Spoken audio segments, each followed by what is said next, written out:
Bonjour les amis, bienvenue sur la chaîne Eagle-White Fishing 59.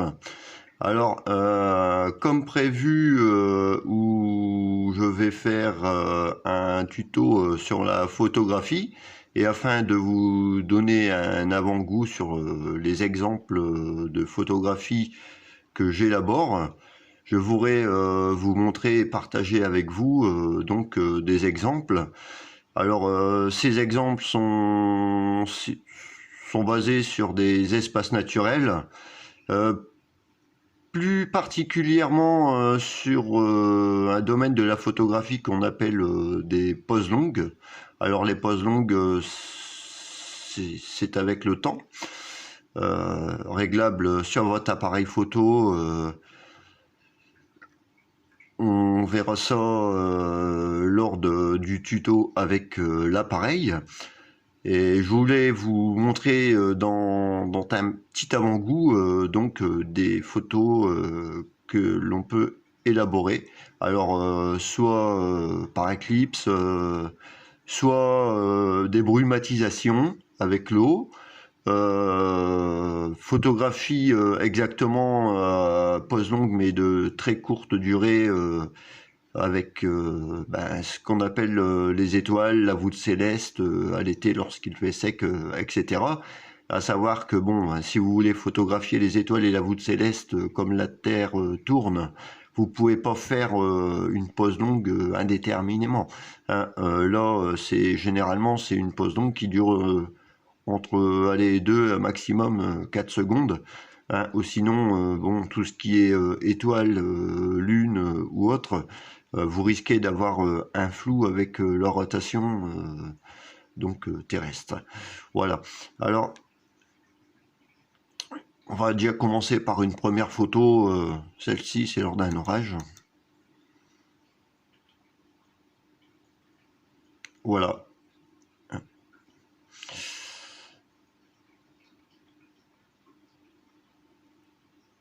Tac, on va attendre que ça se mette bien en place.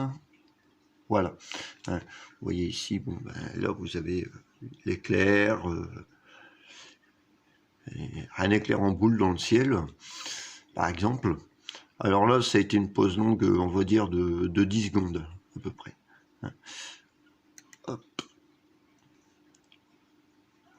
Ici, vous avez une pause longue, par exemple, sur un viaduc. Voilà. Hein, où forcément, vous pouvez avoir les étoiles, le déplacement des nuages, etc. Hein, ça donne de magnifiques images. Hein.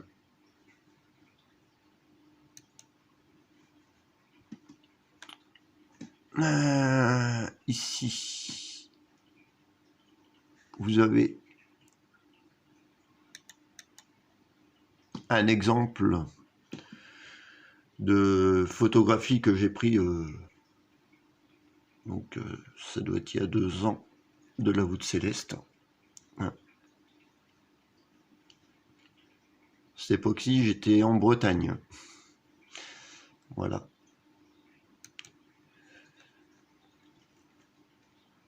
Ensuite, qu'est-ce que je pourrais encore vous partager? Ah, l'éclipse. Voilà. Photo de l'éclipse il y a 2 ans. Début d'éclipse. Alors, dans les poses longues, je vous ai dit aussi, vous pouvez faire ce qu'on appelle, ça c'est en mer, également en Bretagne, de la brumatisation. C'est-à-dire que tout ce qui est mouvement de l'eau va être enregistré pendant une période de environ 10 ou 15 secondes. Voilà, et ça vous donne une brume avec le déplacement de l'eau. Voilà. Alors ici, c'est de la photographie,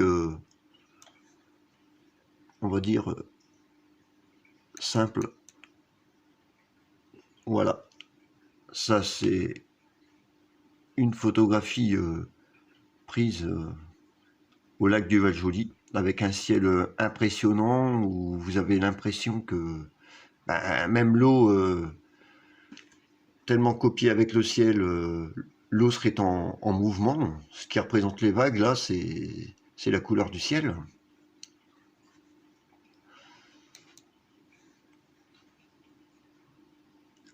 Alors sans plus attendre, je vais vous montrer quelques photos d'éclairs qui ont forcément été prises en pose longue. Alors ici, j'ai celle-ci.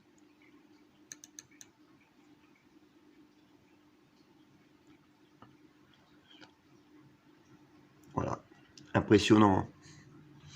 Voilà. Alors ça, lors du tuto photographie, j'essaierai de vous montrer comment on fait. Déjà, c'est sûr que pour faire une pose longue, comme vous doutez, pour les orages, déjà c'est beaucoup mieux la nuit, puisque si vous n'avez pas de noircisseur à votre objectif, vous risquez donc en plein jour d'avoir une photo qui est cramée. On appelle ça cramée, hein. Votre image sera toute blanche et on verra rien du tout, quoi, hein. Donc là, c'est une photo prise la nuit, hein. Vous faites une pause longue, vous pouvez même aller jusque 25 à 30 secondes lorsqu'il y a un orage. Et puis comme ça, vous voyez bien apparaître à l'écran, vos capteurs de votre appareil captent bien l'éclair. Voilà.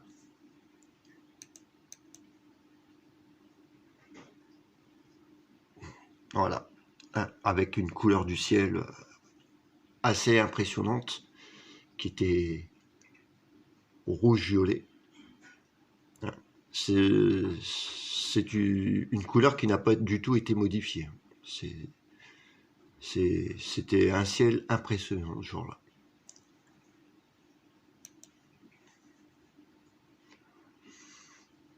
Alors, niveau pose longue, vous avez ici photo en plein champ de la voûte céleste, avec le ciel étoilé à l'été. Ce sont des photos magnifiques. Pose longue, faut travailler avec l'ouverture de son appareil. Voilà. Alors ces photos ont été réalisées avec mon appareil Fuji sur un objectif de 50. Généralement, je travaille toujours dans la photographie avec un objectif de 50. Ça suffit. On peut faire de très belles photos. Ça ne sert à rien d'acheter un téléobjectif ou autre. Moi, pour le plaisir de la photographie, ça suffit amplement.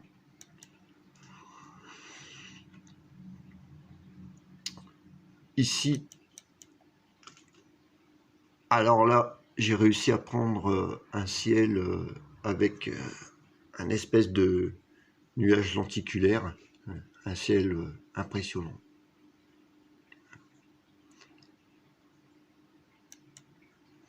Voilà, le fait, c'est de vous donner un avant-goût sur ce qu'on peut réaliser dans la photographie.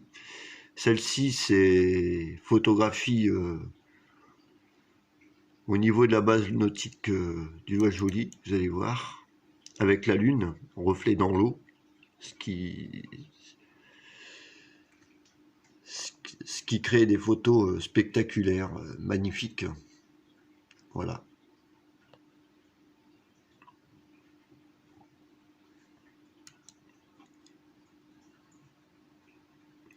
magnifique. J'en avais une à vous partager, assez impressionnante. Voilà. Alors celle-ci, elle est remarquable. C'est une photo d'éclair. Vous avez l'impression que l'éclair forme un poussin dans le ciel. Voilà. Alors sur ce, bon ben sur ces quelques exemples de photographie, j'espère ben, donc vous donner un avant-goût sur le domaine. Et donc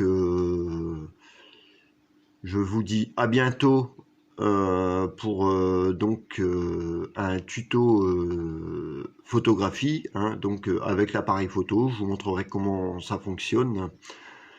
Et n'hésitez pas à laisser un pouce bleu, laisser un commentaire, laissez des questions d'ailleurs. J'y répondrai et à bientôt. Allez, tchuss.